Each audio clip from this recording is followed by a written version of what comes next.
Yes guys, welcome back to another video. Welcome to the George Benson football channel. We've got no microphone today, so we're using the inbuilt audio from the camera. So if it sounds a bit different, I apologise. You might hear a couple of frogs twerping, I don't know what frogs do, to be honest. Twerping, what even is that? You might hear a bit of background noise, but today we got Chelsea news and we've got some updates regarding injuries. We've got a couple of potential options to sign players in January to replace players who are injured and potential long-term problems, and it's a mixture of good news, bad news, and then we're going to finish by discussing Ousmane Dembele, who we've already talked about here on the channel. But we begin with the first piece of news, and it is regarding Kai Havertz, who of course limped off the game against West Ham at half-time at the weekend, a game that we lost. And quite frankly, with Kai Havertz on the pitch, we looked better than we did with Romelu Lukaku. I want to address this for a moment here because I put something on Twitter today, and on Twitter you kind of only really get a certain level of, let's just go with footballing intellect, for want of a better term. So I want to get you guys' thoughts on this in the comments down below. Romelu Lukaku has played frequently on the right-hand side of a front three for Belgium. Now I suggested that we try and utilise our Champions League final winning goalscorer Kai Havertz through the middle, with Mason Mount, Hudson-Odoi, Pulisic or somebody on the left, with Romelu Lukaku going down the right-hand side. The responses to this were, a lot of them along the lines of, you've given up on him already. Rival fans don't actually consider the potential idea that with a tactical magician such as Thomas Tuchel, Chelsea could actually try and utilise Lukaku differently. I want to know what you guys think about this one. Let me know in the comments below. But going back to Kai Havertz, he's fit and he should be available to travel to Zenit in St. Petersburg for a game that's going to be played in about -8 degrees Celsius, which is astronomically cold. Kai Havertz is set to be returning to Chelsea, which is good news because, again, to bring it back to Lukaku's performance at the weekend, I made it quite clear in 6 things that we learned that I believe that if Romelu Lukaku was not ready and fit enough to come on, then he shouldn't even be in the squad. There is no point, Thomas Tuchel, just for the sake of it, wasting having a player on the bench who you cannot trust to be ready for a match when he comes on.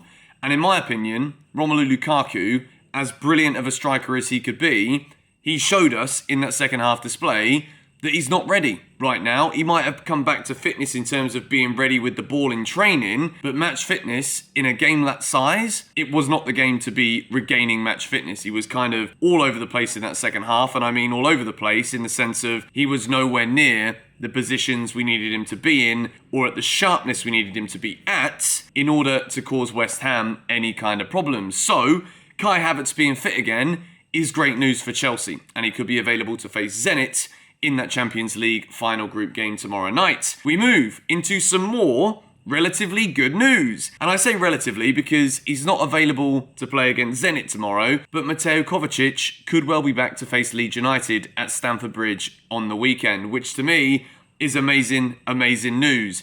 Chelsea have severely missed Mateo Kovacic in recent games. Jorginho, if we talk about another midfielder, I can't believe Chelsea are in a title race, yet we have to make news videos just to cover all of the injuries that we have at the club. Jorginho has been playing with a hip injury.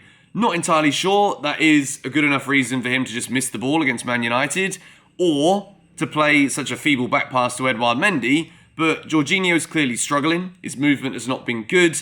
Kovacic has been out for 5 to 6 weeks after injuring himself against Juventus, and he is set to be back at the weekend, which to me is a massive, massive, huge bonus for Chelsea. Ben Chilwell is the evident player that we've missed the most because he is that natural shape on the left-hand side, which enables Chelsea's fullbacks, wingbacks, to be so dominant in that final third. It doesn't work as well simply having Reece James on the right. We need Chilwell on that side as well because it stretches opposition defences, gives them entirely different sides of the field to have to worry about, and it becomes a bit more predictable when you don't have that dominant left-sided wing-back that Ben Chilwell so gratefully is. Alonso, good player sometimes, but he's not Ben Chilwell in that position right now. So the other position that we have severely struggled is the central park midfield. Central park midfield, the centre of the midfield. And Mateo Kovacic should be back and ready to face Leeds United at the weekend in the Premier League. We move into talking Marcos Alonso, which kind of leads us into a segue to talk about two other left-backs who are currently not at Chelsea Football Club. One of them is out on loan. Another one is a player we've been linked with before. Marcos Alonso has back pain, which again is not a surprise considering how many matches are coming up. Thomas Tuchel predicted it himself a couple of press conferences ago, saying that Marcos Alonso isn't the player that you can guarantee is going to be fit and ready to play 9 matches in the month of December for Chelsea. Alonso was never that player, and he certainly isn't that player now. So, with this being said, we look at Chilwell, and supposedly he'll be back in the new year. That is a very broad way of Chelsea documenting this one right now. We don't know when in 2022 that means that Ben Chilwell is going to be back. We assume it's January, but if it isn't, Marcos Alonso now has back pain. We're expecting him to play in that left wing-back position as soon as he is fit enough to play. But then Chelsea have got Ian Maatsen, a young defender on loan at Coventry. For those of you that don't know anything about Ian Maatsen, I'm going to put some basic statistics up on the screen for you guys right now. He's not been playing Premier League football, granted, but he has been looking very good. He's had multiple man-of-the-match performances at Coventry City, who are doing very well in the Championship, and people are talking about Ian Maatsen incredibly highly. Now, if Chelsea look at the situation, we've also got Emerson out on loan, but I'm not entirely sure about the clause in any clauses within the contracts here that Emerson could be recalled if Chelsea need him. I think it could be a better option to potentially recall Ian Maatsen. There is discussions that if Alonso's injury gets any worse, Chilwell's return date could become later, then maybe Chelsea go in the market and spend money on another left-back. And there is at the moment discussions about Nicola Tagliafico, the Argentinian left-back who currently cannot get a game at Ajax. He's complaining about Erik ten Hag, saying he should communicate better with players on the bench, telling me that Nicola Tagliafico isn't happy to be on the bench, and if he comes to Chelsea, we've got Ben Chilwell. It was either Tagliafico or Ben Chilwell, and I remember I actually said at the time, I won't ruin this for anybody, I know there's some people out there that would love to slip me up on this one, I said I prefer Tagliafico at the time because I thought the price was far more feasible than 50 million on Chilwell. How I love to be proven wrong at the benefit of Chelsea Football Club. Now, Tagliafico is a decent left-back, left wing-back in Chelsea's sense. However, I just do not see this one coming off at all. Ian Maatsen's been doing very well at Coventry. We do have Alonso and Chilwell.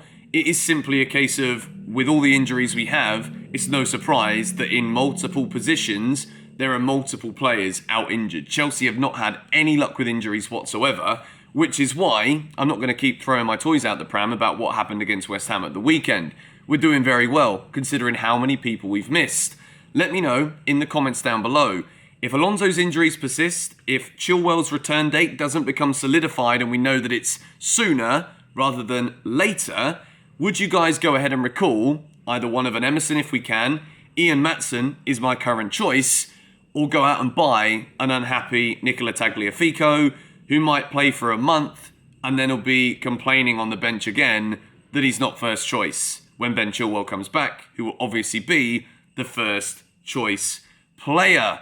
We move into the next bit of injury news, and this one is the worst one, in my opinion, because Thomas Tuchel doesn't give any date whatsoever because he doesn't know when N'Golo Kante is going to be back. We've seen this season that Chelsea with N'Golo Kante are a different gravy side. At the moment, Jorginho's got a hip problem. Ruben is kind of not here nor there. He's not building on that early form when he first broke into the team. Saul Niguez is not at it whatsoever. So Kovacic returning on Saturday is good, but it doesn't solve Chelsea's problem. N'Golo Kante is the solution. We are so much better when N'Golo Kante is fit. And at the moment, Thomas Tuchel doesn't know when N'Golo Kante is going to be fit. So as much as I would love to have dropped some great news for you guys in today's Chelsea news video, it is mostly we're just waiting and hoping that the early return of Kovacic is true, the early return of Havertz is true, and then we just got to hope that Alonso can be fit enough and not be in pain with his back, or we're going to have to recall Maatsen or sign another left-back in January. We can't go without a player in that position. We move into a story, again, that I don't really believe here. El Nacional, if they get all of the stories right that we'd be talking about in the last few videos, then it looks as though Chelsea will lose half their team to Barcelona this summer. Azpilicueta is another one of the defenders whose contract runs out in June.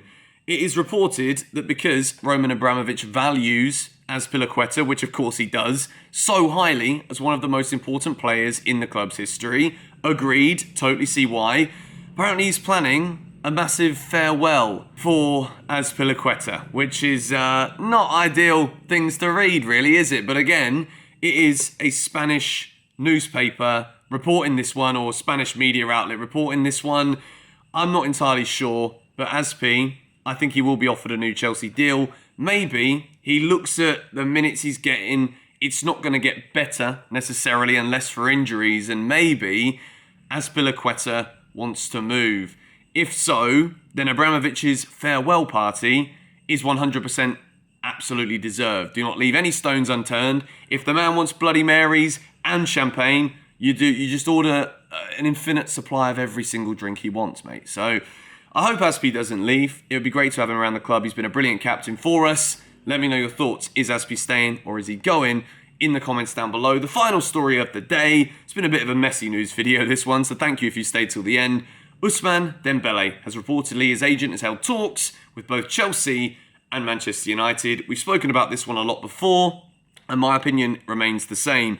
Injury prone, if it is on a free, then it might be worth the risk. It could almost be like a Malang Sarr kind of signing, where signing for free, looks like we could be selling him to one of the Milan clubs for 15 million. Chelsea are in profit. You get the potential of having a good quality player who you didn't have to spend big money on. The issue is the wages. And if he's going to be out injured all the time, then do you really want to be going and paying Ousmane Dembele level of wages? I don't know. It's an option, and he's got until the 31st of December to decide his Barcelona future. But anyway, going to wrap up this Chelsea news video here. Thank you guys so much for watching. If you did enjoy it, hit the like button. Let me know who you think the most important player to return from injury is in the comments down below. And I'll see you guys tomorrow with our Zenit away Champions League preview. Come on, you Blues.